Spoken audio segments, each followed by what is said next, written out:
world of the WWE is a place of moments. Moments that leave you breathless, speechless, shocked, sad, and everything in between. However, sometimes there are moments so shocking that the only phrase that we have to describe them is that hell has frozen over. And that's what we're gonna be looking at today, because I asked you on X, what are some WWE moments where hell froze over? Now, before we go through all these, don't forget to subscribe to the channel, ring the bell for notifications. If you're a wrestling fan, I'm confident that you're gonna fall in love with this YouTube channel because we upload daily wrestling content. All right, let's jump into it. All right, so this is like an obvious one, and I wanted to start with this one because this is kind of what's helping coin the phrase these days of hell has frozen over. CM Punk returning to the WWE after a nearly 10-year hiatus, a hiatus where the bridge wasn't just burned, it was flat out annihilated with a nuclear weapon. I mean, we're talking about CM Punk versus the WWE here, a WWE that fired CM Punk on his wedding day, a CM Punk that went to the WWE's competitor, a CM Punk that went on a podcast and absolutely dragged the WWE through the mud. Like, both sides did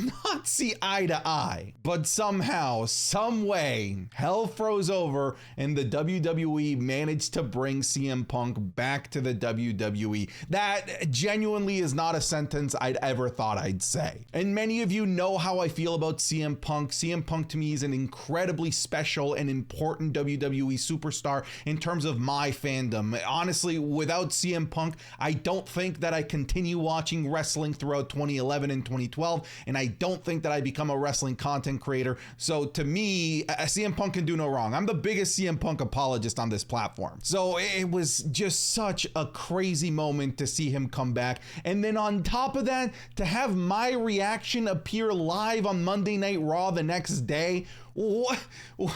Dude, what the hell? It's one of those moments that's actually going to stick with me forever, not just because of the emotion, but everything that came after it, again, with me appearing on Monday Night Raw, because I'm technically canon in WWE lore. We're still in the early days of all of this, so I guess we'll see how this goes over the next couple of months. But as of right now, when it comes to CM Punk joining the WWE, I'm just glad that hell had a cold day, okay? A couple of you submitted this one, and this is absolutely a hell freezing over moment. We have Mickie James making an appearance at the 2022 Royal Rumble. And just that alone doesn't sound that crazy, but she came out in her Impact gear, with her Impact entrance theme, with her Impact Knockouts Women's Champion, and they even in the lower third thing called her the Impact Women's Champion, and then the commentators referred to her as an Impact Women's Champion. That's insane. To have the WWE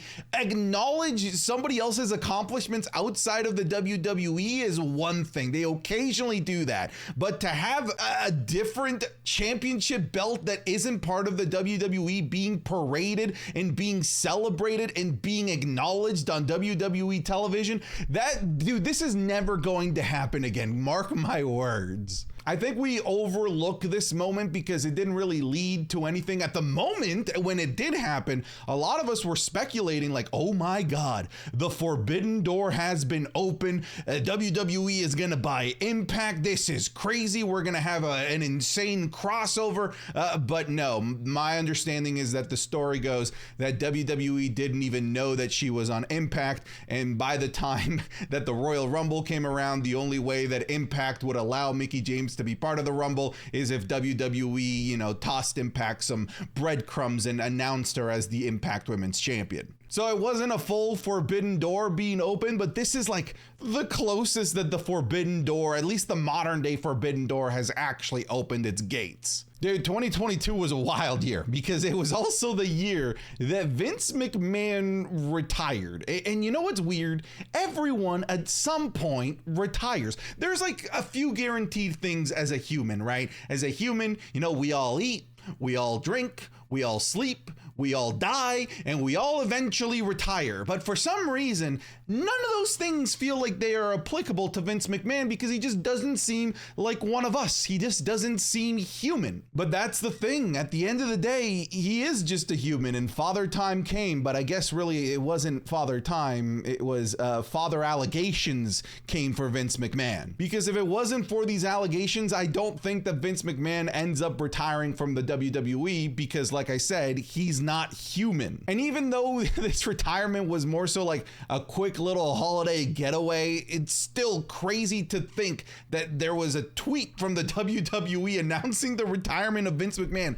This was a tweet, folks. This is how crazy this was. This is how fast these allegations came at Vince McMahon and at the WWE that he retired via a tweet. This is wrestling where characters go out in a blaze of glory typically, and characters like Vince McMahon are usually given a big ceremony. They're given their flowers, but given the nature of the allegations, they literally just pulled the plug on him on Twitter of all places. I mean, let's stick with this topic because then less than a year after Vince McMahon's retirement, he does this whole convoluted coup to bring himself back into power with the WWE. It was this whole like Mexican telenovela type of thing that Vince McMahon pulled off, only to sell the WWE to TKO. Well, to Endeavor, that then rebranded itself as TKO. Endeavor was the parent company of the UFC, for those that don't know. So now the WWE, which has always just had this identity of Vince McMahon's company,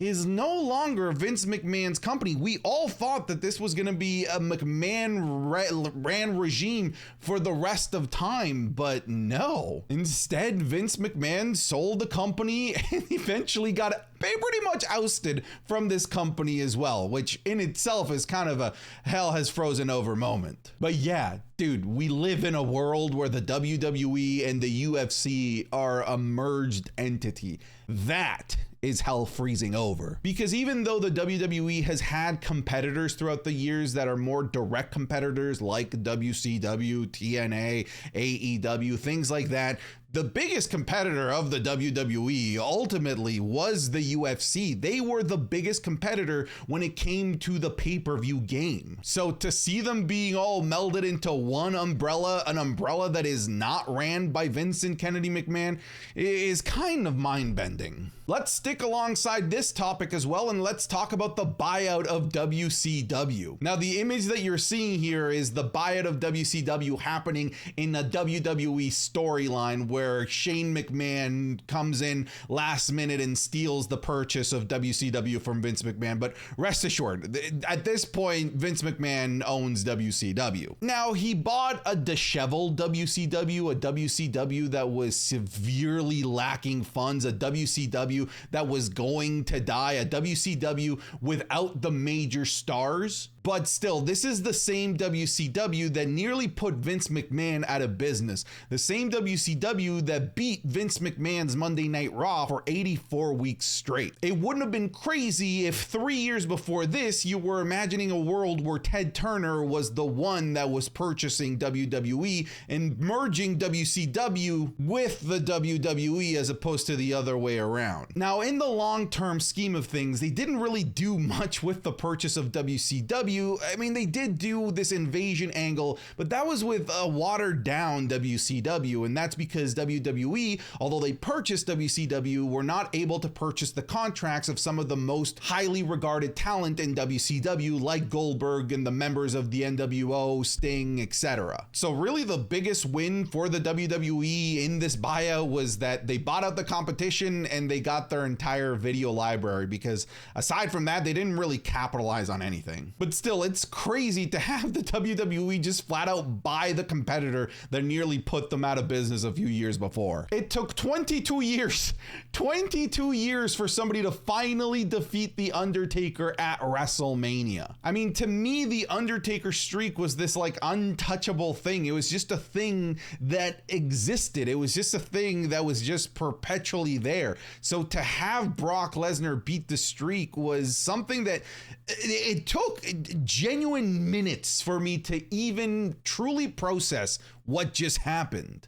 I mean, we've all seen the meme of shocked Undertaker guy, and I'm sure that that was all of you as well when you saw that. I truly believed in my heart of hearts that the streak was going to last till the end of time. I never even considered the possibility of somebody breaking it. Yeah, I like the chase of somebody trying to break it, but at the end of the day, I knew that they weren't going to. I mean, if Triple H wasn't able to, if Shawn Michaels wasn't able to, if the legend killer Randy Orton wasn't able to, if Edge wasn't able to, if Batista wasn't able to, who the hell could? So it's not crazy to think that I thought this would never be broken, and yet it was, because hell ultimately did freeze over. Sting finally debuting in the WWE after decades of just like bobbing and weaving Vince McMahon and refusing to sign with the WWE is incredible. It's just a moment that I'm never going to forget. Sure, it was an aged up Sting, it wasn't prime Sting, but again, Sting was the representation of everything that Vince McMahon wasn't able to get.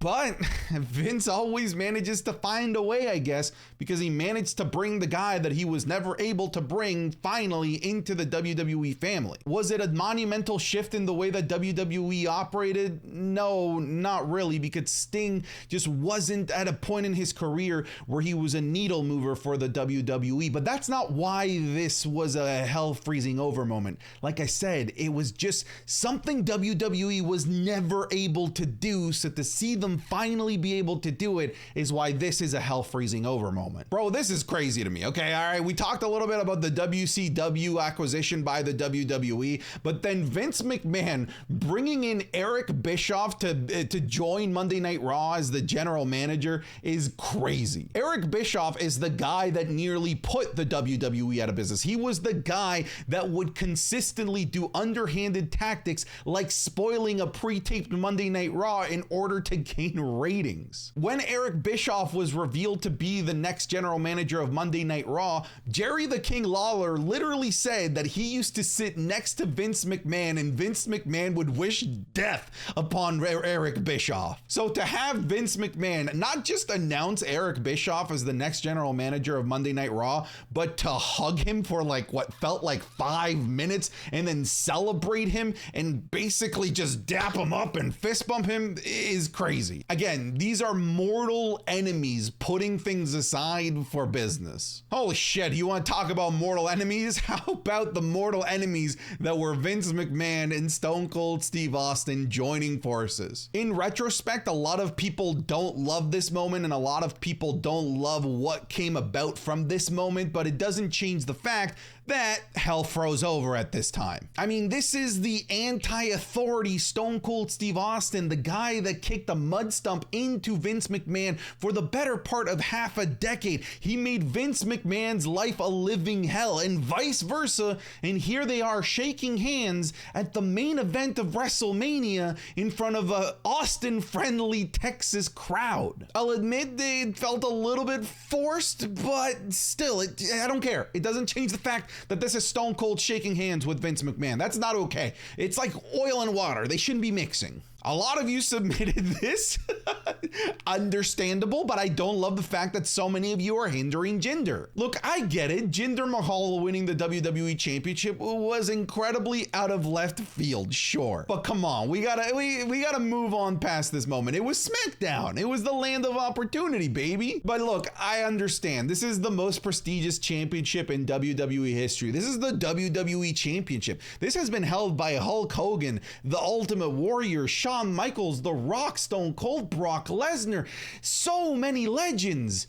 And Jinder Mahal just doesn't fit that mold. I'll give it to you that there's a strong argument that Jinder Mahal is maybe the most out of place WWE champion of all time. So I guess in that regard, I can agree that this is a bit of a hell freezing over moment, but let's not act as if this is James Ellsworth or something, okay? Similar to CM Punk, there are a few people in the history of the WWE who not only burned their bridges, but again, went completely nuclear with them, and the Ultimate Warrior was one of those individuals. This is an individual that was in a legal battle with Vince McMahon. This is an individual that said everything possible under the sun to belittle Vince McMahon and to try and tear down the WWE. So to see him be able to come back and finally be able to shake hands and go into the Hall of Fame and address the WWE universe on Monday Night Raw is pretty crazy. And more than anything, I'm just grateful that this was able to happen before his passing, because this promo of this picture that we're seeing happened like the day before he passed away. It's kind of surreal. Look, man, I'm not somebody that like believes in fates and destinies or anything of the sort, but it is a little bit haunting to think of the fact that Ultimate Warrior spent all of these years away from the WWE, finally comes back, finally is a face within the company, and then instantly passes away.